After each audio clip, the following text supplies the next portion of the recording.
সালামু আলাইকুম।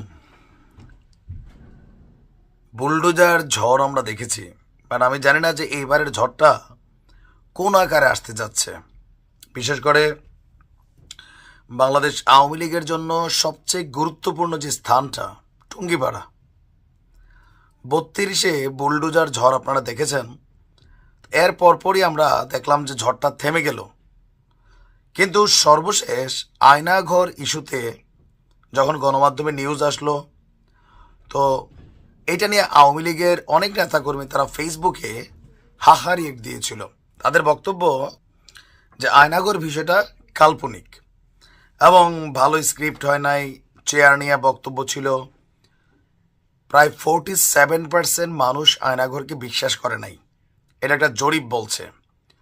তো এই জরিপ দেখার পরে পিনাকি দাদা তিনি যথেষ্ট চেইতা গেছেন। ওনার বক্তব্য হচ্ছে আয়নাঘর ইস্যুতে যারা হাহারি এক দেয় এরা সবাই আওয়ামী লীগের ফ্যান ফলোয়ার। তো এখন ওনার একটা শপথ নেওয়া হয়েছে। কি শপথ? যে এই 32 ভাঙ্গার ইস্যুতে যারা সামাল দিতে পারে নাই তারা নতুন আর একটা চ্যালেঞ্জ দেয়। চ্যালেঞ্জটা হচ্ছে কি, যে টুঙ্গিপাড়া আওয়ামী লীগের যেই ঘর বলা হয় বা কি বলা হয়, যে বঙ্গবন্ধুর সমাধি, সেই টুঙ্গিপাড়াকে ঘুরিয়ে দিয়ে ফ্যাসিবাদের শেষ চিহ্ন মুছে দিবে পিনাকি। তার বক্তব্যকে আমি শপথ নিলাম তোদের টুঙ্গিপাড়া ঘুরিয়ে দিব। তা আপনার কি মনে হয় যে টুঙ্গিপাড়া ঘুরিয়ে দেওয়ার মতন শক্তি আসলে কি পিনাকির আছে? আমার মনে হয় নাই। 32 ভাঙার পরে ডক্টর ইউনূস সরকার যেই পরিমাণ সমালোচিত হয়েছে, দেশে বিদেশে মৌলবাদের উত্থান, নানান কিছু নিউজ হয়েছে। সরকার পরবর্তী সময়ে সেটা নিয়ে দুঃখ প্রকাশ করছে। ইভেন শেখ হাসিনাকে চুপ থাকতে বলছিল যে ভারত থেকে ওনার উস্কানির কারণেই এই ঘটনা ঘটছে। তবে বিষয়টা দুঃখজনক, এটা নিয়ে ব্যবস্থা নিবে সরকার। ওই মুহূর্তে এসে আবারও টুঙ্গিপাড়া যদি কোনো রকম ঘটনা ঘটে, সেই ঘটনাটা ডক্টর ইউনূস কি সামাল দিতে পারবেন?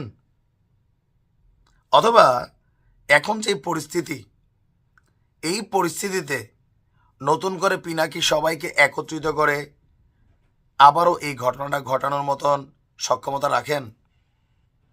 কারণ সরকার এখন খুব হার্ড লাইনে আছে। এর পাশাপাশি বিএনপি বলেন, অন্যান্য দলগুলো বলেন, কম বেশি সবাই কিন্তু 32-এর ঘটনা, বুলডোজার ঝড়, এগুলো নিয়ে আলোচনা সমালোচনা করেছিল। একটা পর্যায়ে এসে বিষয়টা সামাল দেওয়া যাচ্ছিল না।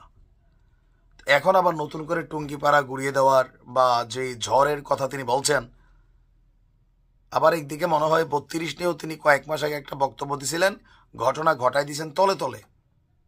এইবারও আবার আওয়াজ টাওয়াজ ছাড়াই নাকি ঘুরাই দিবে। তবে এরকম কর্মকাণ্ডগুলো দেশে অস্থিতিশীলতা তৈরি করবে। ভবিষ্যতে অনেক কিছু হয়তো আমরা দেখব। ভালো থাকুন।